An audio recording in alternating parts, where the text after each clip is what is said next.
নমস্কার, আমি সাজাবো যতনের অমৃতা। এতদিন পর্যন্ত যখনই আপনাদের সামনে কোনো ভিডিও বা কোনো কথা বলতে এসেছি, আমরা বলেছি কি সাজাবো যতনে জানিয়েছে কতটুকু সাজবেন, কি সাজবেন, কিভাবে সাজবেন। কিন্তু কখনো আমরা এই নিয়ে কথা বলিনি যে কেন সাজবেন বা একজন যখন সাজেন তখন তার কি চিন্তা কাজ করে, কি ভাবনা কাজ করে সেই সাজের পেছনে।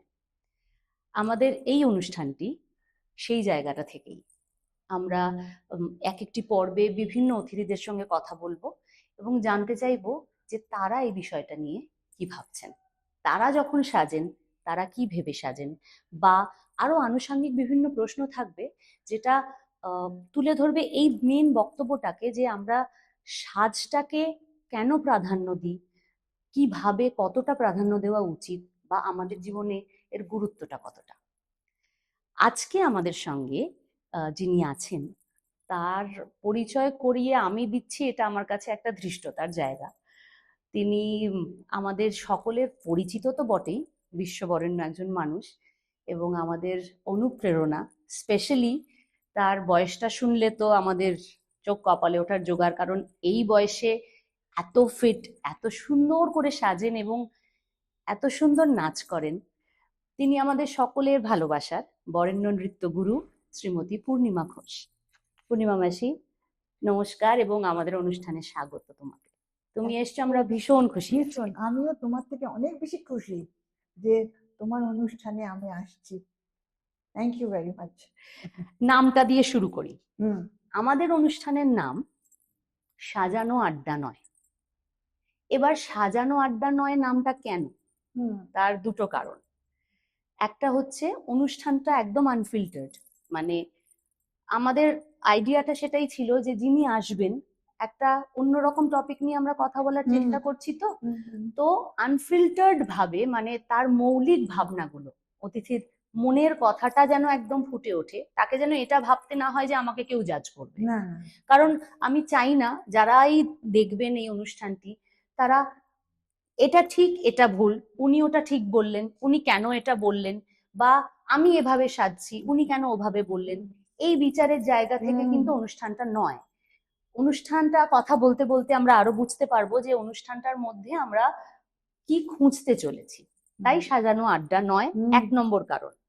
আরেকটা কারণ আমি যেটা ভাবছিলাম, সাজানো এই কাজটা কিন্তু আড্ডার ছলে করার জিনিস নয়, তাই না? আমরা যখন কাউকে সাজাই বা নিজে সাজি, তার পেছনে একটা ভাবনা কাজ করাটা ইম্পর্টেন্ট। আড্ডা অ্যাজ ইন খুব খেলার ছলে, খুব ক্যাজুয়ালি, খুব হালকা ভাবে করার জিনিস কিন্তু নয়। হালকা সাজতে পারি, কিন্তু কখন হালকা সাজবো সেটা একটা ভাবনা। তাই অনুষ্ঠানটার নাম ভাবা হয়েছে সাজানো আড্ডা নয়। এবার শুরু করব ধীরে ধীরে বিভিন্ন কোয়েশ্চেন দিয়ে তোমার কাছে। আমাদের প্রথম যে কোয়েশ্চেনটা, আমি তো তোমাকে অনেক ছোট থেকে দেখছি, তুমি আমাকে আরো ছোট থেকে দেখছো, তোমাকে দেখে বড় হয়েছি। আমার গুরু তোমরা, তোমরা যেভাবে সাজো সত্যি সেটা একটা আমাদের কাছে মানে নকল করার মতোই, যে এত কমে কত সুন্দর সাজা যায়। তুমি তোমার ছোটবেলাটা থেকে শুরু করো, যে তোমার ছোটবেলা থেকে সাজের গল্পটা তখন কিরম ছিল, তোমার সময়, তোমার ছোটবেলা। অ্যাকচুয়ালি আমি একজন, আমার বাবা ছিলেন গুরু, অনেক দিন আগে মারা গেছেন, গুরু শ্রী ব্রজবাসী সিংহ মণিপুরী। উনি কলকাতায় এসেছেন একমাত্র, উনি তখন আমার জন্মের 5 বছর আগে উনি কলকাতায় চলে এসেছেন মণিপুর থেকে। এইবারে বাবা তো এখানে এসে মণিপুরি নাচ কাকে, তখনকার দিনে কথা বলছি, মাত্র 4 জন স্টুডেন্ট ছিলেন। মলিনা দেবী অভিনেত্রী, এখনকার এটা জানি না নামটা, নিশ্চয়ই শুনেছি। ছায়া দেবী, অবশ্যই। শিলা হালদার, লীলা দেশাই, বম্বে, এরা সব 4 জন আমার বাবার ছাত্রী ছিলেন। এই প্রথম মণিপুরি নাচ শেখা বাবার।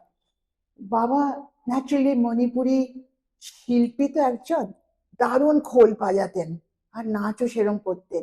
বাবার একটু ডিফারেন্ট টাইপের স্টাইল ছিল, জামা কাপড় পরতেন কেমন, ঘরে জিনিসপত্র রাখতেন কিরকম, ছোট থেকে না সেগুলো দেখেছি। খুব মধ্যবিত্ত ছিলেন, ন্যাচুরালি একজন গানের নাচের গুরু, সে আর কত উপার্জন করবেন? তখনকার দিনে খরচটাও কম ছিল, সেই জন্য ইলাবরেটলি কিছু আমরা দেখতে পাইনি, সাধারণ ইয়ে থেকে মানুষ হয়েছি।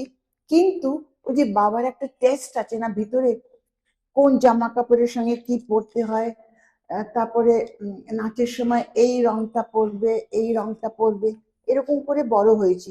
তারপর যখন বড় হয়েছি তখন তো শিখেছি নানান ভাবে কিভাবে সাজতে হয়, কিভাবে। এটাই হচ্ছে আমার সূত্রপাত আর কি, ওই বাবার কাছ থেকে শেখা এইগুলো পাওয়া আর কি। ছোটবেলায় ঠিক ছোটবেলায় যখন সাজতে তখন রেস্ট্রিকশন ছিল যে এটা সাজবে না, এতটুকু সাজবে? অত বদল করতেন না, আমি যেরকম করতাম সেটাতেই, মানে নিশ্চয় আমি কিছু করতাম না। সেটাই না, আমি কেন তোমায় জিজ্ঞাসা করছি কথাটা, আজকাল আমরা যেরকম সাজ পোশাক দেখি, ঠিক ভুলের দিকে যাই না, কিন্তু অনেক ছোট থেকেই মানুষের সাজছে। হ্যাঁ, কিন্তু আমাদের ছোটবেলাতেও অত ছোটবেলায় বাড়িতে লিপস্টিক পরা, নেল পলিশ না, পরা। বিশেষ করে মা সাজছে আমি একটু সাজি, কাকিমা সাজছে আমি এইটার জন্য ওরা ওরম করে ফেলে, হ্যাঁ কিন্তু হ্যাঁ হ্যাঁ, জানে না যে ওদের এই বয়সে এটা করা উচিত সেটাই, না। আমি সেটাই বলতে চাইছি। আর কন্ট্রোল করবেন ওনারা, যে এখন গার্জেন, করো না, বড় হও তখন করবে। সেটাই। তোমার এরপর তুমি যখন নাচতে শুরু করলে, তোমার নাচের জীবন শুরু হলো, পড়াশোনার জীবনটা একরকম ছিল, তখনকার সাজ অন্যরকম। হুম। নাচের সাজ, এই যে নাচের সময় কতটা সাজবো, কোন ক্যারেক্টার রোলের জন্য কিরম সাজবো, নাচের সাজ বলতে তুমি কি বোঝো? নাচের সাজ সম্বন্ধে আমাদের একটু শিখিয়ে দাও। মানে আমরা নৃত্যশিল্পীরা অনেক সময়, আমি এটা দেখেছি, কারণ অকারণ জানি না, কোনো কি জায়গা থেকে তারা সেটা করেন, কিন্তু অনেক রকম একই রকম সাজ হয়। তো এই জায়গাটা তুমি, তোমার কাছ থেকে শোনা মানে আমাদের শেখা। হ্যাঁ, তুমি নাচের সাজ সম্বন্ধে একটু বলো। নাচের সাজের আগে আমি একটা বলি। আহ তুমি যখন কোথাও যাবে, যাওয়ার আগে যখন তুমি আয়নার সামনে দাঁড়াবে, দাঁড়িয়ে দেখো যে তোমাকে কিভাবে সাজলে ভালো দেখাবে, অ্যাট্রাকটিভ দেখাবে, সেইটা আগে নিজে করবে। একটু চেষ্টা করবে যে চোখটা যদি এরকম আঁকি, সবার চোখ তো একরকম না, যেরকম আমার চোখ ভীষণ ছোট, অনেক কায়দা করতে হয়, কিন্তু এক্স্যাক্টলি। যাতে নর্মাল, আগে প্লেন চেহারা আয়নার সামনে দাঁড়িয়ে দেখো তোমাকে কতটা কাজল টানলে তোমাকে নর্মাল লাগবে, নর্মাল। হুম। অন্য নাচের সাজ বলছি না, স্টেজে সাজ, নর্মাল তোমাকে কতটা কাজল পরলে তোমাকে ভালো লাগবে, বাট উইদাউট কাজল তোমার চোখটা ভালো দরকার নেই, কারণ ভুরু একটু কম, একটু লাগিয়ে দেখো চোখের সঙ্গে ওটা ব্যালেন্স হচ্ছে কিনা। আগে নিজেকে সাজাও, নিজেকে কেমন লাগছে, ভালো লাগছে কি, তুমি সেটা ভালো বুঝবে কতটা তোমাকে অবশ্যই। ডিফেক্টিভ লাগছে, কতটা অ্যাট্রাকটিভ লাগছে, ডিপেন্ডস অন ইউ। আগে তুমি নিজে সাজো, আগে নিজে সাজতে শেখো, ঠোঁট কতটা, আপার লিপ কতটা, নিজে আগে সাজো, তারপরে অন্যকে তুমি বলতে পারবে, অন্যের ক্রিটিসিজম করতে পারবে যে এর এতটা না আঁকাই ভালো ছিল, তুমি সেটা বুঝতে পারবে একসময়। আমি এখন বুঝতে পারি, কিন্তু বলা ঠিক না একজনকে যে তুমি কেন এটা করলে, সে অনেক কষ্ট করে সেজে এসছে, তাকে বলতে আমার কষ্ট লাগে, কিন্তু জানা উচিত ছিল এই জায়গাটা, সেই সেটাই। জন্য নিজেকে আগে দেখো কোনটা। তারপর তুমি যদি ডান্সার হও, এই গেল তোমার স্কুল, স্কুলে তো প্রশ্ন নেই সব প্রশ্ন। মেকআপ করে যাওয়া। যে সব স্কুলে আমি পড়েছি ভীষণ স্ট্রিক্ট, টিচাররা শাড়ি ছাড়া ঢুকতে পারতেন না, তখনকার দিনে যে স্কুলের কথা বলছি, মহাকালী পাঠশালা, কালীঘাট, হুম হুম হুম। সে সাংঘাতিক এখনো আছে। টিচাররা শাড়ি ছাড়া কিছু ভাবতে পারবেন না, কোনো গডি কালার নয়, এইরকম স্ট্রিক্ট ছিল। আর কোনো বিনুনি নয়, চুল থাকুক আর না থাকুক খোপা তোমাকে করে দিতে হবে, এইসব ছিল আমাদের টিচারের। তারপরে কিন্তু আমি তখন ওই বয়স থেকে তো আমি নাচ করি, সেই জন্য স্কুলে করতে ইচ্ছে করতে একটু কাজল পড়তে, কিন্তু টিচারদের মুখগুলো মনে পড়তো। কিন্তু আমি ওই ছোট বয়স থেকে বাবার কাছে নাচছি, স্টেজে নাচছি, তো ন্যাচারালি আমি যারা আমার ক্লাসে মেয়ে, তাদের থেকে আমি অনেক বেশি সাধ্যের জানি, কিন্তু করতাম না। আহ, কিন্তু এখন তো দেখছি যে সাংঘাতিক ব্যাপার, ওদের তো ব্যাগের পাশে কসমেটিক্স রাখার একটা আলাদা ফেলে আছে, স্কুল থেকে ঢুকলো না কিন্তু বেরোলো তো বেশ শুরু হয়ে যায় হ্যাঁ। তাদের মেকআপ। ভালো লাগে দেখতে, নট ব্যাড। আসলে এখনকার পরিস্থিতি যেরকম, ওদেরও সেভাবে চলতে হবে। তুমি যদি 6টা মেয়ে ওরকম সেজে গেল, তুমি নিজে পড়ে গেলে না, হ্যাঁ। তোমার নিজেরই তখন ইয়ে হবে, গিল্টি লাগবে যে কেন পড়ে এলাম না। আজকালকার সময় আমাদের সময় অনেক তফাৎ, সমস্ত কিছু পাল্টে গেছে, কথা বলার ধরন পাল্টে গেছে, সাজগোজ পাল্টে গেছে। মানুষ কথা বলতে পারে না, বয়স্কদের সঙ্গে কিরকম করে একটা কথা বলে। এই এই জিনিসটা ভীষণ চোখে লাগে। প্রথমেই যে কি করতে হয় গুরুজনদের দেখলে সেটা ভুলে একদম। যায়। বাড়িতে বসে এই প্রণাম কর, কেন বলতে? বলতে হবে কেন? এই জিনিসগুলো ভীষণ খারাপ লাগে। এগুলো আগে শিখতে হবে। সাজগোজ তো আছেই, কিন্তু ওই যে বলেছি নিজেকে আগে তুমি সাজো, নিজেকে সাজাও। তোমাকে কোন রংটা পছন্দ করে তুমি পরো, স্যুট করে, আই মিন, সেটা বলো। আমি নিজেকে কিন্তু বুঝতে তারপর হবে যে আমাকে হ্যাঁ, কোনটা মানাচ্ছে। That is the main thing. আমার এইভাবে নিজেকে সাজতে শুরু করো। আর নাচের সাজের সময় কিরম ভাবে সাজবো? নাচটা ডিফারেন্ট হতে হবে। দেখো, অনেকে খুব শার্প ফিচার্স, হুম অনেক মেয়ের ডান্সারদের, তাদের একটু হাই মেকআপে না ভাল লাগে না দেখতে। হুম তুমি দেখবে তাকে যদি একটু কম করে মেকআপ করে হুম অনেক বেশি নর্মাল লাগে। হুম উম, আহ, আমি একবার একটা চ্যানেলে ভানু সিং এর পদাবলী করতে গেছি জিতে, হুম মণিপুরি নাচ করব। তো আমাকে তো এমনি করে চোখ আঁকলে হবে না। আমি মেকআপ ম্যানকে বলছি, দেখো এটাতে কিন্তু পূর্ণিমা ঘোষের মেকআপ করছো, ভাববে না আমি কি ক্যারেক্টারে এসেছি। এত হাজার হাজার লোক দেখবে আমাকে, এক্স্যাক্টলি। তাদের একটা মেকআপ ড্রেসটা ঠিক করেছে, মেকআপে যদি আমাকে ওরকম করো চিত্রাঙ্গদার মতন, লোকে মানাবে। হাসবে। কিন্তু আমাকে ও নর্মাল করে দিল, তুমি ভাববে না। দ্যাট ওয়াজ মাই, মানে সব থেকে পারফেক্ট মেকআপ হয়েছে আমার ইন মাই লাইফ। বাহ। ওই যে নিচে নর্মাল করতে বলেছি, হুম কিন্তু কতটা ওটাতে সফট লেগেছে, কারণ আমি ক্যারেক্টারটা তো ওরকম করছি, মণিপুরি নাচ করছি। তারপরে একটা একটা থ্যাবড়া টুবড়ো মণিপুরি মেয়ে, আমি যখন ওরকম করি যাবে না ক্যারেক্টারের সঙ্গে, আর সবাই দেখবে এরকম ভেবে মেকআপ করেছি। এই জায়গাটাই আমরা ধরতে চাইছি যে আমরা কতটা করব, কেন করব, এই কেনটা ভীষণ ইম্পর্টেন্ট। আমি কি করতে যাচ্ছি, তার সঙ্গে আমাকে ড্রেসের সঙ্গে আমাকে মেকআপটা মাস্ট। আমার না থাবড়া বলে আমি তখন হাই আর করে না কিছু করে না, ওটা আমার সঙ্গে যাবে না। এই কনসেপ্টটা থাকা উচিত প্রত্যেকটা ডান্সারের। নাচতে যাওয়ার আগে নিজেকে একটু ভাবো আমি কি ক্যারেক্টার করছি, আমার মুখটা কিরকম, সেই ওটা করো, দেখবি অনেক বেশি ভাল লাগবে, ন্যাচারাল লাগবে দেখতে। হ্যাঁ, ন্যাচারাল সেলফটাকে হাইলাইট করো। অন্য ফিচার্স তো আলাদা, তোমার ফিচার্স আলাদা, আমার ফিচার, আমার মেকআপ তোমাকে ভাল লাগবে না, আর তোমার মতো কিছু না করলে আমাকে কেউ দেখবেই না। এই যে তুমি বলছো যে আমাকে কোনটা ভাল লাগবে সেটা আমার বোঝা উচিত। একদম একজন ডান্সার হিসেবে আমি নিজেও যেহেতু ডান্সার, আমিও ছোটবেলা থেকে আমার গুরুর কাছ থেকে এরম ভাবেই শিখে এসেছি যে কোনটা ভালো লাগছে সেটা করো। একদম। একজন নৃত্যশিল্পীর আমি ওই জায়গাটা জানতে চাই। আমার প্রফেশনটা নাচ বলে আমি আরো বেশি জানতে চাই যে একজন ডান্সারের নিজে মেকআপ করতে পারাটা তোমার কাছে কতটা ইম্পর্টেন্ট বা কতটা ইম্পর্টেন্ট নয়? খুব নিজে চোখ নিজে আঁকবো, অপরকে দিয়ে আঁকালে তোমার শেখা হলো না, তুমি তো পরে আর করতে পারবে না। চেষ্টা করো, নিজে ভুল হবে আবার মোছো আবার করো, ওইটা শিখতেই হবে নিজেকে করতে, তাহলে তার। আমি কেন প্রশ্নটা করলাম, কারণ আমরা যখন শোয়ে যাই, তোমাদের সাথে যখন শো হয় বা আমরা কোনো হলে যখন যাচ্ছি, গ্রিন রুমে ঢুকেই আমরা দেখি যে বেশিরভাগ এখন মানে লাস্ট 5-6 বছরে আরো বেশি দেখছি যে মেকআপ আর্টিস্ট থাকেন এবং তারা গিয়ে পোশাকটা পরে মেকআপ আর্টিস্টের কাছে বসেন। হ্যাঁ, এমন কিন্তু আমি জানি না, আমি এটা বিশ্বাস করি না যে তারা নিজেদের লাইফে সেজে বেরোন না। নিশ্চয়ই সেজে বেরোন, তার মানে তারা ওই জিনিসটা পারেন, একটু আইলাইনার, একটু লিপস্টিক, একটু কাজল, ফাউন্ডেশন এগুলো লাগাতে তারা পারেন। কিন্তু অ্যাজ আ ডান্সার আনলেস একদম ম্যান্ডেটরি আমি এমন একটা জিনিস করছি, এমন একটা আমাকে পোশাক বা মেকআপ করতে হবে যেটাতে আমার প্রফেশনাল হেল্প লাগবে, সেটা বাদ দিয়ে একজন ডান্সার নিজে মেকআপ করবে না, অন্য কারোর কাছে সবসময় মেকআপ করবে, এই জায়গাটা এই জায়গাটা লাস্ট বছরে ভীষণ ভাবে চোখে পড়ছে। একদম কেউ নিজে করেই না, খুব কম দেখি। কিন্তু প্রত্যেকটা মেয়ে জানো কি, নিজে আগে তুমি করো, তুমি বোঝো যে তোমাকে কি ওইটাই তো অভাব আছে, ওই জিনিসটা বড় অভাব। হ্যাঁ, মানে সেটার জন্য মেকআপ স্কুল রয়েছে, শেখানো রয়েছে। মানে আমরা যারা মেকআপ নিয়ে একটু একটু কাজ করছি আমরাও শেখাচ্ছি, বড় স্কুল রয়েছে।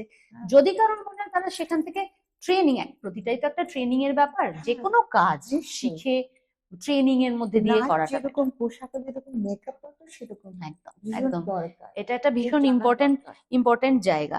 এবার দৈনন্দিন জীবনে ধরো যেটা তুমি বললে আমি কতটা সাজবো, কোথায় গিয়ে সাজবো, এ অপরিহার্যতাটা কতটা, মানে আমাকে কি সাজতেই হবে দৈনন্দিন জীবনে নাকি ও, যারা আমরা কেন আমি জিজ্ঞাসা করছি আমি তোমায় বলছি, অনেকে রয়েছেন যারা পথে ঘাটে, আমরা ধরো আমি স্পেন্সার্সে গেলাম, হুম। স্পেন্সার্সে গিয়েও আমি দেখতে পেয়েছি একজন মানুষ ফাউন্ডেশন হাইলাইটার মেখে এসছেন। এবার আমি জাজ করার জায়গায় নেই, তিনি হয়তো কোনো কাজ থেকে এসছেন, তিনি হয়তো আমার মতোই, আমি যদি কোনো শো এর পর কোনো কাজের জায়গায় যাই আমার মুখে মেকআপ থাকতে পারে, হ্যাঁ সেটা that is আমরা different, হ্যাঁ হ্যাঁ। আমরা চেষ্টা করবো উঠিয়ে যাওয়ার, কারণ হ্যাঁ। আমি যে কাজটা করে এসেছি সেটা নিয়েই যাওয়ার, মাঝখানে তো যাতায়াতের সময়টা হয়েছে একটা ওয়াইপস দিয়ে মোছা যায়, হ্যাঁ কিন্তু আবার অনেক সময় আমি ধরে নিলাম তিনি কোনো কাজ থেকে গেছেন, আবার অনেক সময় এটাও হয় তিনি হয়তো কোনো কাজ থেকে যাননি, তিনি বেরোতেই ভালোবাসেন সেজে, হুম। তাই তিনি বাজার করতে গেছেন বা রেগুলার এরান্ডসে গেছেন, দৈনন্দিন কাজ করতে সেজে বেরিয়েছেন। এবার ঠিক ভুলের প্রশ্ন না, তার মনে হয়েছে তিনি সেজেছেন, ভেরি গুড। তোমার মতে এটার অপরিহার্যতাটা আছে না নেই, মানে সাজতেই হবে বাইরে বেরো, দরজার বাইরে বেরোবো আমি সেজে, নাকি আমি যেরকম আমি সেরকম ভাবেই বেরিয়ে যাবো? কারণ এটা একটা বিরাট মুশকিলের প্রশ্ন। যারা ফাউন্ডেশন মেখে পেন্সিলে যাচ্ছে, ধরো কোথায় যাচ্ছে, তাহলে তুমি বোঝাতে পারবে না যে এটা কেন করেছো। হ্যাঁ মানে বোঝা আমি তার আবার যারা বিয়ে বাড়িতে এলো শুধু একটা হ্যাঁ চকচকে ক্রিম মেখে চলে এলো, দিস ইজ অলসো, তুমি কি বোঝাবে তাকে? কেউ ওরকম সাজতে ভালোবাসছেন, কেউ বাসছেন না, কেউ বেরোনোর সময় তার মনে হচ্ছে যে আমি একটু প্রিপেয়ার্ড হয়ে যাব, একটু প্রেজেন্টেবল হয়ে যাব, আবার কেউ একদম খালি মুখে বেরিয়ে যাচ্ছেন। অবশ্যই এটা তাদেরও মানসিকতা কি চলছে সে এই জায়গাটাই আমি ধরতে চাইছি, জানো তো, এই আলোচনাগুলোর মাধ্যমে, যে মানুষের মনের ভেতরটা তখন কি চলে। কেউ কনফিডেন্ট যে আমি এরকম ভাবে বেরিয়ে যেতে পারি, আবার কারোর মনে হচ্ছে না আমার একটু সাজ দরকার। তো এই এই যে আমরা রোজ যে বেরোবো, তুমি কি আমাদেরকে বলবে যে আমরা কিরম ভাবে আমাদের নিজেদের প্রেজেন্ট করা উচিত? তারপরে আসছি যে কখন কিরম সাজবো, আগে দেখো, এমনি তোমার বলো। দৃষ্টিভঙ্গিটা আলাদা, আমারটা আলাদা, হুম, তারও আলাদা হবে, এটা কিছুতে তুমি মেলাতে পারবে না। অবশ্যই। আমি যখন বেরোবো, একটা কাজ নিয়ে তো বেরোবো না, ধরো আরো দুটো জায়গায় যেতে হবে, হুম সেইভাবে নিজেকে রেডি করতে হবে। তো আমি একটা জায়গা গেলাম পার্টিকুলার, ওখান থেকে বাড়ি ফিরে আসবো, সেটা একটা অন্য ধরনের, হ্যাঁ এটা খুব ডিফিকাল্ট প্রশ্ন। হুম কিন্তু আহ সব জিনিসের একটা সামঞ্জস্য আছে। হ্যাঁ তুমি অফিসে যাও, তুমি স্মার্ট সেজে যাও, তুমি আইল্যাশ ইয়ে করতে পারো, কিছু অসুবিধা না, তোমাকে আরো ভালো লাগবে, কিন্তু তার সঙ্গে অন্য জিনিস আবার বেশি না ব্যবহার করলে চলবে। শুধু তুমি আইল্যাশ লাগিয়ে চুল টেনে লাগিয়ে যাও, ব্যালেন্স। বললাম দ্যাট ইজ নিজের উপর নির্ভর করে সম্পূর্ণ। এই সাজটা আমি অতক্ষণ ধরে অফিসে থাকবো, বাট আমাকে একটু স্মার্ট গুড লুকিং দেখতে হবে, স্মার্ট কিরকম সাজবে। আবার অফিসের পরে হয়তো আমার একটা ইনভাইট রয়েছে, তখন কিভাবে চেঞ্জ করবো? ডার্ক চলে গেলাম, এটা ডিপেন্ডস অন মানে হ্যাঁ, হুম, সে কোথায় যাবে, সে কিভাবে নিজেকে প্রেজেন্ট করতে চায়। মানে আমি বিয়ে বাড়ির সাজ করেও যেমন অন্য কাজে যেতে পারি না, অন্য কাজে সাজ নিজের করে বিয়ে উপর বাড়িতে এই যাবো। সাজগুলো না পূর্ণ মানে ছোট থেকে ওরা একটা তৈরি হয়ে আসে, হুম তুমি এটা বড় হয়ে চেঞ্জ হয় না, কিন্তু হুম ছোট থেকে একটা দেখে আসছে, বা ফ্যামিলিতে তোমাদেরকে কিরকম হুম সাজগোজ হুম করে, বৌদি একরকম করে, ঠাকুমা একরকম করে, কাকিমা একরকম করে, হুম এগুলো দেখে অনেকটা শেখে। হুম হুম অনেক ফ্যামিলির মধ্যে কিন্তু এরকম আছে, অনেকে আছে কিছু দে ডোন্ট বদার, জিন্স পরেই মাকে দেখছে, হ্যাঁ এরকম ফ্যামিলিও আছে। সেই জন্য একটা মেয়েকে ঠিক মতো তৈরি হওয়া না সব রকম দরকার, পারিপার্শ্বিকের ওপরে চোখের খুব সামনে, ডিপেন্ড করে। তা নাহলে সে নিশ্চয়ই। মা জিন্স পরে দেখছে, ও কি করে ওটা শাড়ি পরতে পারবেই না, এখনো পারে না সে। প্রচুর মেয়ে এরকম এখন রয়েছে, আমি তো শাড়ি পরতে পারি না তো বলে। সেটা তুমি কি করে, তার ফ্যামিলি মেম্বারকে সেটা করতে হবে, তোমাকে শাড়ি পরতে হবে, সব রকমের। মেয়েদের জন্য এই জিনিসগুলো আনতে হবে, গয়না পরা, টিপ পরা, কেউ করেন না, যে আমাদের কেউ করেনি তো আমি শিখিনি, আমার খুব কষ্ট হয় এগুলো শুনতে। হ্যাঁ মানে পড়তেই হবে সারাদিন সেটারও যেমন বাধ্যবাধকতা নেই, না, কিন্তু একদম মানে সব জিনিস জানা দরকার। একদম, যে যেখানে যাচ্ছে ও যে জিন্স পরেছে ওখানে ওই অনুষ্ঠানে ওটা চলে না, কিন্তু ও বলে আমি তো পারি না পরতে। এইটাই। তুমি একটা বাঙালি মেয়ে হয়তো শাড়ি পরতে পারবে না, এটা খুব কষ্টের কথা, সেটাই তাই না? সেটাই। এটা আসলে পরিবারের উপর নির্ভর করে, অনেকটা সাজগোজ, তারপরে এগুলো পরিবারের উপর নির্ভর করে আমি মনে করি। পারিপার্শ্বিক এবং ছোটবেলা থেকে যা দেখে বড় হচ্ছে হ্যাঁ, সেরকম ভাবে। এবং আমি এখন যে স্টেজে আছি, আমাকে খুব ভেবে চিন্তে সাজগোজ করতে হয়, কারণ আমার স্টুডেন্টসরা তাকিয়ে থাকে, ম্যাম কখন আসবে, কি পরে আসছে, বিলিভ। হ্যাঁ, আমাকে একদম উল্টো পাল্টা করে আমি আসতে পারি না ক্লাসে, কারণ এদের আমি তো দেখাবো যে এই বয়সে এইভাবে মেনটেন করবে, এইভাবে ওদের জন্য তোমাদের জন্য আমার আরো সুস্থ থাকতে হয়, ফিটফাট থাকতে এই হয়। এই জায়গাটাতেই আমি ঢুকতে যাচ্ছিলাম। তুমি কিরকম সাজতে পছন্দ করো, আগে তুমি বলো। ছোটবেলাটা মনে নেই, তবে ভীষণ বেশি সাজতে বলতে ভালোবাসি। হ্যাঁ। আর আমার মুখটাও এরকম, অনেক কিছু করা যায়, কোথা আঁকা বাঁকা আঁকাচোরা নেই, প্লেন একটা, যা কিছু তুমি আঁকো। আর অনেক নানা রকম ভাবে ট্রাইও করেছি, তারপরে আলটিমেটলি সব ছেড়ে দিয়েছি, এখন নর্মাল করার চেষ্টা করি, কিন্তু একটু মেকআপ করি আমি জানি, কিন্তু আমাকে এটা স্যুট করে, এই জন্য আমি না, খুব করি। তোমাকে তুমি যখনই সেজে আসো সত্যি মানে না এলিগেন্ট একটা ব্যাপার, বেশি না আবার একদম কিছু করা নেই সেটাও না নয়, না না করি, হ্যাঁ, মেনটেন করা কিন্তু প্রপার। একদম সেটা করি। হ্যাঁ। বিরাট মানে মেকআপ লাগে, আমি বেস খুব কম লাগাই, হুম হুম। একদম। সেটা তো তোমার স্কিনটা এত সুন্দর বলে হ্যাঁ, কি করো? রাখি বলে স্কিনটাকে সাবান বেশি এগুলো লাগাই। আমাদের একটু বলো, আমরাও একটু শিখি। শোন, বাজারে যে কোম্পানিরা ফেস ওয়াশ বিক্রি করছে না, তারা আমায় গুলি করো। না, গুলি করবে না, তুমি বলো আমাদের। জীবনে কাকে ফেস ওয়াশ বলে আমি জানি না, কোনোদিন সাবান দিয়ে মুখ ধুই খুব কম, যদি খুব অয়েলটা একটু বেশি মাসাজ হয়ে যায় তখন আমি সাবান, তা নাহলে আমি কাপড় ধুয়ে আলতো করে মুছি। সে অনেকে মুখ মুছে না, এই তুমি আমার কথা বলছো? মুখ ধোয়ার পর অত রোগড়ে রোগড়ে কেন মুছবি মুখটাকে, একদম না। আর আমাদের এখন তো স্কিন যতই আমি করি, এখনো ফিল্ম অ্যাক্ট্রেসরা চামড়া টানছে, ওই টানছে, এই টানছে, ওসব কোনোদিন করবো না, যা ভগবান দিচ্ছে ঠিক, কিন্তু প্রপারলি রাখা, বেশি এটা ঝুলে গেলে এটুকু একটু ম্যাসাজ করা, আর কিচ্ছু না, সিম্পল, কোনো ক্রিম যেটা আমাদের প্রাচীন আয়ুর্বেদা বলে। একদম ঘুমোতে যাওয়ার আগে, ঘুমোতে এই ফার্স্ট টাইম লিম্ফ্যাটিক ড্রেনেজ যেটা। তোর জন্য বলছি, ঘুমোতে যাওয়ার আগে যতটুকুনি পারো একটু তেল দিয়ে, নট ক্রিম, আচ্ছা তেলটা বেশি স্লিপারি তো। আচ্ছা, অনেকে তো আমারই যেমন তেলে না অ্যাকনেজ হয়, আমি তেল স্যুট হয় না, সেক্ষেত্রে কি করবে তারা? তাদের তো ক্রিম লাগাতেই হবে। মানে আমিও যেমন অয়েল বেসড ক্রিম লাগাই, আমি খুব, এই টাইপ অফ তেল, হ্যাঁ মানে নারকেল ছোট তেল, থেকেই আমার ছোট থেকেই মাথায় মানে ডাক্তার তেল বলছে দিতে, তেল হ্যাঁ না হ্যাঁ, দিতে, এ বাবা, র্যাশেস হতো।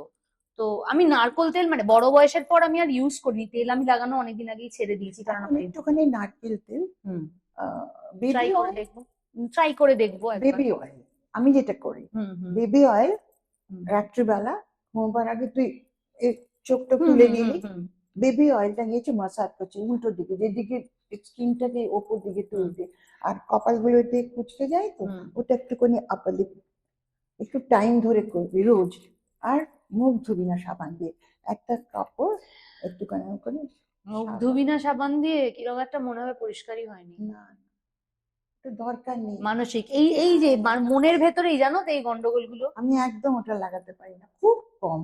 ওই আমার পেঁয়াজ থাকে, হুম সারা বছরও পেঁয়াজ ইউজ করি, কারণ একটা কোম্পানি ইউজ হুম করা হুম ভালো, হুম হুম নানান রকম কোম্পানি, ওটাই যদি বেশি তেলটা পড়ে যায় হুম। তখন একটুখানি, তাও মুখে না, হাতে। হাতে দিয়ে মুখে একটুখানি ব্যাস, হ্যাঁ বাকি না, হ্যাঁ হ্যাঁ। একদম লাগাই না। এইটাই মানে মেকআপ রূপচর্চার আরেকটা ইম্পর্টেন্ট দিক হচ্ছে কিভাবে আমরা স্কিন রাখবো। মুখটাকে কি করে ঠিক হুম রাখবো, হুম ফেসটাকে আগে, আমাদের স্কিনটা সব থেকে আগে বয়সের ছাপ পড়ে চোখে, হুম মুখে, হুম। এখানে, ওইগুলোকে আগে একটুখানি কেয়ার নিতে হয়, যেটা আমি করি, এখনো করি। ওই জন্যই তুমি ইন্সপিরেশন আমাদের। সেই জন্য যাকে 100 বছর প্রায় হতে আসে, 100 বছর হয়নি পূর্ণিমা মাসি তোমার। স্কিনটাকে ঠিক রাখতে হবে তবুও, হ্যাঁ। তাতেও করি, তাতেও দেখো ঠিক যার যার সময় শেষে হওয়ার কথা, এগুলো ডাউন হচ্ছে, চেষ্টা করি, এটা কিছু হবে না। Ageing gracefully is a beautiful thing. কোটি কোটি টাকা দিয়ে শাহরুখ খানের যেরকম হয়ে যাচ্ছে, তবে সব সবাই হয়ে যাচ্ছে কেন, সে তো হবে। হবে, এটাকে তুমি বাধা দিতে পারবে না, কিন্তু তার আগে পর্যন্ত তুমি ফিট থাকো নিজেকে, হুম। একটু টাইমে খাও, একটু এই যে আমার time এ নেক্সট খাও, কোয়েশ্চেনটাতে তুমিই ঢুকে গেলে, এই যে আরেকটা ইম্পর্টেন্ট অ্যাসপেক্ট হচ্ছে ফিট থাকা। বিরাট লিস্ট সকাল থেকে, বলো একটু শুনি। ঘুম থেকে উঠলাম, তুমি কটায় ঘুম থেকে ওঠো সেটাও ইম্পর্টেন্ট। না বেশি ভোরে না, মিডিয়াম 6:30, যথেষ্ট ভোর। তাই আমি তো বলতে যাকে ওই সময় আমরা যারা লেট রাইজার তাদের কাছে প্রায় মধ্যরাত্রি। উঠে ব্রাশ করে এলি, কাঁচা হলুদ হুম এতটা, কতটা জানে ওরা জানে আমাকে যে দেয় করে, হুম, মানে গুঁড়ো না, না কাঁচা হলুদ যেটা। কিনে বাজার থেকে, হুম হুম ভীষণ দাঁত হলুদ হয়ে হুম যায়, তো আমি চেষ্টা করি দাঁতটাকে না হলুদ যাতে, খুব খাঁটি। আচ্ছা ওটাকে থেতো হুম। করলাম, তার সঙ্গে 4টা কি 5টা গোলমরিচ, তা নাহলে ওটা কাজ হবে না। ও, ওই কাঁচা লঙ্কা গোলমরিচ 4টে হুম থেতো করে, একটুখানি মধু না দিলে আমি টেস্টের জন্য একটু মধু দিই, আর শীতকালে এতে মধুটা বলে ভালো, ঠান্ডা লাগা যায়। একটু মধু দিয়ে 1 চামচ ভর্তি করে গিলে নিই। গরম জল এতটা, তার সঙ্গে একটুখানি 1 চুমুক গরম জল দিয়ে ওটা গিয়ে দিলাম। হুম বেশি চিবোলে তো দাঁত হলুদ হুম হয়ে যাবে, হুম, হুম। কত কষ্ট করে ওটা তারপরে জলটা খেলাম, বাকি জলটা এরকম ছোট ছোট পাতি লেবু পাওয়া যায় এই সাইজের, হুম তাকে হাফ কেটে হাফটা ওটার মধ্যে রং, মানে ওই জলের মধ্যে ওই হাফ লেবুটা পুরোটা হুম তুমি হুম, রস মানে করবে। গরম জলে লেবুর জল হুম, যেটা। আর যতটা তুমি খেতে পারবে ততটা গরম, হুম, বেশি গরম নয়, লুকওয়ার্ম, হ্যাঁ। যাতে খেতে পারো সেরকম গরম এতটা জল হুম ওই লেবু দিয়ে খাবে। হুম তারপরে 3টে বাদাম ভেজানো থাকে আলমন্ড, হুম রাত্রিবেলা ভিজিয়ে রাখবে, ওই 3টে খাবে। হুম ব্যাস, এটা যে প্রথম আমার শুরু হলো এই দিয়ে। তারপরে এক্সারসাইজ হলো নানান রকম, বাড়াবাড়ি কিছু করি না, যতটুকুনি আমার শরীর, আমার যেটা শরীরে দরকার। আমার চোখে হয়ে গেছে হুম অপারেশন, লেন্স লাগানো, হুম। এত দারুণ লেন্স লাগিয়েছে আমার বাইফোকাল লেন্স, বাহ রাত্রেবেলা আমি সুতো পরাতে পারি এখন, বাহ। এত ভালো অপারেশন করেছেন। যিনি করেছেন ভদ্রলোক মারা গেলেন অ্যাক্সিডেন্টে, জানো, ও, দারুণ। আচ্ছা ওটা হয়ে গেছে, পেসমেকার বসেছে, হয়ে গেল, দাঁত একটুখানি সেট আপ করেছি, হয়ে গেল 3 নম্বর। 4 নম্বর, লাস্ট ইয়ারে একটু রিহার্সাল দিতে গিয়ে পড়ে গেছিলাম আমি এইখানে। ভিডিও দেখেছি, সাংঘাতিক। ওটার ওটার হিপ রিপ্লেসমেন্ট হলো, হুম তার 2.5 মাসের পর আমি নেচেছি সব 4 বদনী আমার এক বন্ধুর বিয়েতে। ওটা মানে ডাক্তার বলেছে আমার পুরো বদনাম করে দেবে। বসে তোমাকে পড়ে করতে। ইন্সপিরেশন এমনি এমনি বলি না আমরা। ওটা আমি ভাবতে পারি আমি 2.5 মাসে করতে পারি, কেউ 1 বছর ধরে চলতে পারছে না ভালো করে, আমি তাই দেখি তো। দাদা আসলে মনে জোর নেই রে, না, তোমার ডিসিপ্লিনটাও খুব ভীষণ। ইম্পর্টেন্ট। আর এক্সারসাইজ করতে হবে কিরকম তোমাকে, এক্সারসাইজ, মানে যোগা নাকি স্ট্রেচিং না ইয়োগা সব অন্য? রকম মিলিয়ে, মেলান কিছুটা রামদেব জিম করি, কিছুটা আমার নিজস্ব, নিজে কিছুটা আমার নিজেই। বাবার, এই কটা দিন যেটা আমাকে স্যুট করে। হুম হুম হুম একদম ওই একটা নিঃশ্বাসের তো দরকার, দম দরকার হুম তোমার, হুম পেট দরকার, হুম পেটের ওই যে কপাল ভাতি বলে হুম না, হুম হুম ওটা কি উপকার জিনিস তুই জানবি না। হুম ওনার ওই একটা দুটো জিনিস আমি ফলো করি রামদেবজি বলেছে, ফ্যাট একদম কিন্তু রেডি, মানে রেগুলার করতে হবে, একদিন দূর ভাল লাগছে না চলবে না। এক্সারসাইজে বডি একদম নানা রকম, হাঁটু পায়ে অনেক রকম আছে, 45 মিনিটস লাগে আমার এগুলো করতে, সব শেষ করে আমি ব্রেকফাস্ট হাত রুটি খাই, গরম গরম দুটো, কিন্তু ফুলতে হবে হাত, চিপসে না হাত রুটি আমি খাবো না। ওরা জানে 5 মিনিট আগে এবারে বানাবো জাস্ট ওটা শেষ হয়, তারপরে আমি যে কোনো সবজি থাকে কি, নতুন আমাকে কিছু একটু আলু ভাজা বা বেগুন সামথিং, দুটো আমি চাপাতি খাই সকালবেলা, এটা আমার ব্রেকফাস্ট। হুম তারপরে চা খাই, হুম চাপাতিটা খেয়ে আমি মেডিসিনটা খাই আমার, হুম তারপরে চা খাই, এটা হচ্ছে সকালবেলা হয়ে গেল। হুম হুম 8:30 9টার মধ্যে সব শেষ। হুম ঠিক 11টার সময় 3 4টে ফল দিয়ে একসঙ্গে মিক্সিতে জুস করে আমি খাই, ওই ওই টুকরো টুকরো খেতে আমি ভুলে যাই, হুম একটা করে ভুলে গেলে ওটা রয়ে গেল, হুম হুম গুলো কালো হয়ে গেল। একসঙ্গে ওই ফ্রুটস খেতেই হুম হবে, এই হুম বয়সে খেতেই হবে তোমাকে। হুম তুমি যদি, বলছি অনেকে অ্যাফোর্ড করতে পারে না, হুম ফ্র্যাঙ্কলি, হুম তুমি পেয়ারা কিনে খাও, হুম কলা কিনে খাও, হুম, কিন্তু তোমাকে একটা ফল যে খেতে কোনো হবে একটা, বয়সে, যেটা সাধ্যের মধ্যে। একটা টাইমে, নট দুপুরবেলা, ওই সকালবেলা খেতে হবে তোমাকে ফ্রুটস, এই যে সন্ধ্যেবেলা। তুমি কথাগুলো বলছো না, আমার বাবা মাকে শোনানোটা কি ইম্পর্টেন্ট। হ্যাঁ, মানেন না। যেটা বললে না তুমি, যে একজন মানুষের ডিসিপ্লিন তার বাড়ির পারিপার্শ্বিক থেকে শুরু হয়, আমি খুব বাজে মেয়ে, আমার কোনো ডিসিপ্লিন নেই, খাওয়া দাওয়ার টাইম আমার বাড়িতেও নেই। ভগবান করুন তুই সুস্থ না, থাকিস উইদাউট দিস থিং, তাই আমি খুব আগে বাজে, আমারই একটা ফ্রুটস খেতে হবে শেখা তোমাকে। উচিত। হয়ে গেল।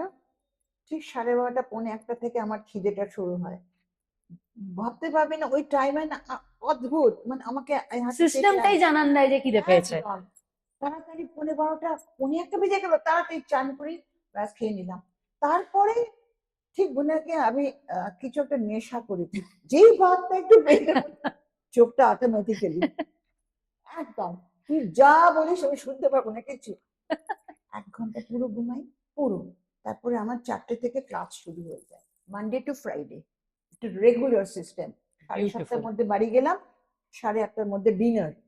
কোনোদিন একটা রুটি, কোনোদিন 2টো রুটি, কোনোদিন এইটুকু ভাত, ওই মিলেমিশে খাই। এইটুকু ভাত খাই, বাটিতে মাপা, ওই সকালেও রাতেও। আচ্ছা, যাদের মানে আমি আমার মায়ের কথাই বলছি, ধরো সুগার, প্রেশার, সব রকমেরই গয়না আছে, হ্যাঁ। এবার তাদের পক্ষে তো আমার প্রেশার আছে। তো তুমি তোমার এই যে খাবার দাবার যে পোর্শন কন্ট্রোলটা, হ্যাঁ। এটা কি তুমি ডায়েটিশিয়ানের সাথে কথা বলে হ্যাঁ, করো তো? হ্যাঁ, হ্যাঁ, হ্যাঁ, আমাকে সেটাই, বলে মানে দিয়েছে। এটাও খুব ইম্পর্টেন্ট যে আমি হ্যাঁ। কতটা খাবো, কি খাবো। হ্যাঁ। কারণ মেকআপ, সুন্দর সাজ মানে তো না, শুধু মুখটুকু না, একদম। ভেতর থেকে সুন্দর থাকতে হেলথ হবে। আগে, ঠিক, হেলথ তারপরে তোমার হেলথটা চেহারা। ঠিক রাখার জন্য এগুলো খুব হুম, ইম্পর্টেন্ট। মিলেমিশে। কোনোদিন রুটি খেলাম, জিজ্ঞেস করি কি তরকারি, মেনু হিসেবে খাই আর কি। তো কোনোদিন রুটি, কোনোদিন ভাত, মিলেমিশে খাই। কোনোদিন খেলামই না, কারণ সন্ধেবেলায় ওই যে বিরাট খুব পছন্দ করে খেতে রোল, সুরঙ্গমার পাশে বাচ্চাদের রোল বল, ওটা পেরিয়ে যেতে খাই। আমি নানা রকম খাবার খাই, কিন্তু স্কিপ করি, রাত্রিবেলাটা খাই না, ব্যালেন্স আউট। অসুবিধা নেই। বাহ, তোমার এই ডিসিপ্লিনটাই যদি 1%ও আমার মতো যারা সবাইকে আমি বলি অবাধ্য একটু এবং বাজে, কষ্ট নেই করতে, কি কষ্ট, খাবার তো তুই খাবি, সবই করছিস। ইন্টারভিউ করতে এসে বকা খাচ্ছি কিরম দেখো আমি। এইটা তুই এখনো টাইম আছে, ইউ স্টার্ট, তুই পূর্ণিমা মাসের মতন। না সত্যি উচিত, উচিত, সকলেরই কিছুই আমি উচিত, করি না, কিন্তু স্পেশালি ডান্সারদের আরো উচিত বলো। এত কত কিন্তু এনার্জি আসবে আমার যদি এত বয়সে এতটা এনার্জি, তুই তো মানে হাঁটবি না, তুই তো শুধু দৌড়বি। না, এই যে আজকে আমাদের দেখো, আমিও শিখছি তোমার কথা থেকে, তার মানে হেলথ সবার আগে, স্কিন হেলথ, আমার নিজের মনের ভেতরের হেলথটাও খুব ইম্পর্টেন্ট। শিওর, ওটা তো আগে থেকে। হ্যাঁ, এবার ওইটার উপর একটু তুমি যদি কিছু বলো, যে আমাদের অনেক সময়, সব সময় খুশি থাকা একটা ইউটোপিয়ান কথা, এটা হয় না। এবং আমাদের সেই মন খারাপ গুলোর সময় আমাদের যতই সাজি না কেন একটা ফুটে ওঠে, যে ঔজ্জ্বল্যটা থাকে না যতই আমি সাজি। চায় না। হ্যাঁ, এবার এই মনের হেলথটা, মনটাকে ঠিক রাখার জন্য তুমি কি করো? আমি শিওর তোমারও এরকম হয়, মনটা ভাল লাগছে না, ইচ্ছে করছে না, হয়, সেটা তুমি কাটিয়ে ওঠো কিভাবে? খুব কম হয় সেটা, কি বলবো। খুব ভালো, টাচউড। কিন্তু অনেকে মেডিটেশন করেন, অনেকে সিনেমা দেখেন, অনেকে একা থাকতে ভালোবাসেন। অন্য কিছু কেন করে? হ্যাঁ, অন্য কাজ অন্য একটা শখ কিছু যদি করার। আসলে এটা অনেকটা গভীরও বিষয়। আমার একটা জিনিস আছে, আমার একটা, আমি পুরনো কাপড়, যে তুই আমাকে একটা দিবি পূর্ণিমা মাসে, এটা আমার ঠাকুমার শাড়ি, এটা মায়ের শাড়ি, তুই দেখ তুই পরবি কিরো, আমি যে এই জিনিসগুলো করি। আমার মন খারাপের সময় নেই, বিশ্বাস কাজের মধ্যে থাকা, এত ব্যস্ত রাখা মনটাকে। মানে আমি আমার নিজের শাড়ি বানাই, নিজের ব্লাউজের ডিজাইন করি, কখন খুব সুন্দর বুটিক আছে পূর্ণিমা মাসির, মানে মানে ভীষণ সুন্দর একটা বুটিক আছে। অনেকদিন ধরে তোমার বুটিকের নাম কি? পূর্ণিমা বলে সবাই জানে। আরো নাচও শেখাই। মায়েরা বলে, ইস আমার মেয়েদের জন্য এত ভালো আপনি বানিয়েছেন, আমাদের বানান। From that day I started ওদের শাড়ি বানানো। এখন মাদেরও বানাই। সময় তো ক্রিয়েটিভ একটা কিছুতে ওই আমার মনে হয় 24 জিনিসটাকে, I am seriously I am telling you, যদি আরো কয়েকটা যদি বাড়িয়ে দিত আমার পক্ষে সুবিধা হতো। বাহ, সত্যি মানে এটা অবাক হয়ে যাই, সময় কাটছে না, মানে কি করবে বুঝতে পারছো না তুমি। আমি অবাক, ওই যে ফ্র্যাঙ্ক মন থেকে একটা কথা বলছি, এদের মনে হয় ধরে ধরে কিছু কাজে বসিয়ে দিই, মনটা ভালো থাকবে, তোমার অন্য চিন্তা আসবেই না। আসবেই না। আমার মেয়ে অভিনেত্রী, এত ব্যস্ত, বাবা মা আর মেয়ে দুটো ঘরে থাকে, মা তুমি কখন যাচ্ছ, ফোনে কথা দেয়, এত বিজি ও, এত বিজি আমি, এটা খুব বাড়াবাড়ি লাগে, কিন্তু তবুও একবার উঠে এসে মাকে ডিস্টার্ব করে, মা শুধু করে বলে দাও তোমার কখন গাড়ি চাই, এরকম স্টেজে আমরা, মানে সো বিজি উই আর। আর খুব খুশি, আমার কাজের লোকরা যে কি খুশি, আমার বাড়ির অনেকদিন ধরে অনেক বাড়িতে কাজ করেছে, যে সর্বক্ষণ থাকে, মজার কথা, সে এখন আমার কাছে আছে। হ্যাঁ, আমার এই অপারেশন হলো 1 বছর আগে থেকে ওই দিনে জয়েন করেছে। এরকম ছিল, এখন তার ভুঁড়ি এরকম কমে আসেন জানো, আমাকে এক্সারসাইজ দেখে ও করতে শুরু করছে। মানে আমি অবাক যে ও এইরকম গঠন হচ্ছে ওর। এবার রাঁধুনি যে সেও স্টার্ট করেছে সে করে। আমি কি খুশি যে এদের আমি পর্যন্ত মানে কত ভালো একটা ইনফ্লুয়েন্স। হ্যাঁ, মানে এরকম করতে পেরেছি ওদের। আমি কি খুশি যে ওরা হেলথের প্রতি যত্ন নিচ্ছে, টাইমে খাচ্ছে, টাইমে এসে এক্সারসাইজ করছে আমার সঙ্গে। তোমার কাছে এই যে ভালো থাকা আর সৌন্দর্য দুটো কি সেম জিনিস, নাকি সৌন্দর্যের সংজ্ঞাটা কি? সৌন্দর্যের মেকআপ, সাজসজ্জা সবটা মিলিয়েই একটা মানুষ, তার মন, তার হেলথ, তার সবটা নিয়ে, তার গঠন পুরোটা নিয়েই তার সৌন্দর্যটা ডিপেন্ড করে। করবে না যতক্ষণ না তুমি তোমার মনটা ভালো রাখবে। তোমাকে ভালো রাখতে হবে, তোমাকে উৎফুল্ল, মানে সবসময় তুমি এনজয় করবে। দুঃখ তো আসবে তোমার জীবনে, ফ্যামিলিতে মৃত্যু আসবে, কেউ তো থাকবে না।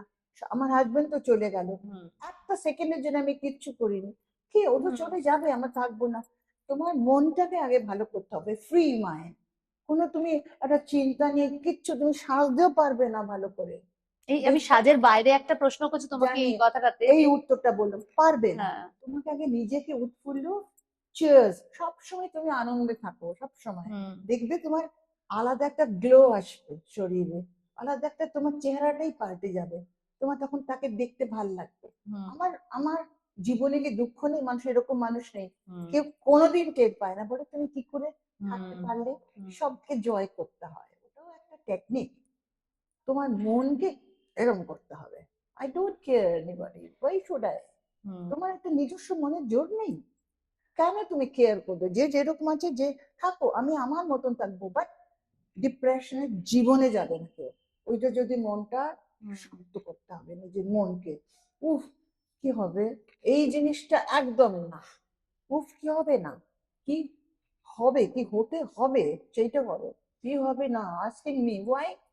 আমি এখন সেটার জন্য কি করতে পারছি সেটা important. What a beautiful note না না, এন্ড আওয়ার ডিসকাশন। নিজেকে সব সময় ভালো রাখবি, ভালো রাখবে। আনন্দে তুমি দর্শকদেরও কিছু একটা বলো যে তারা নিজেদের সাজবে সুন্দর, ভালো বললাম।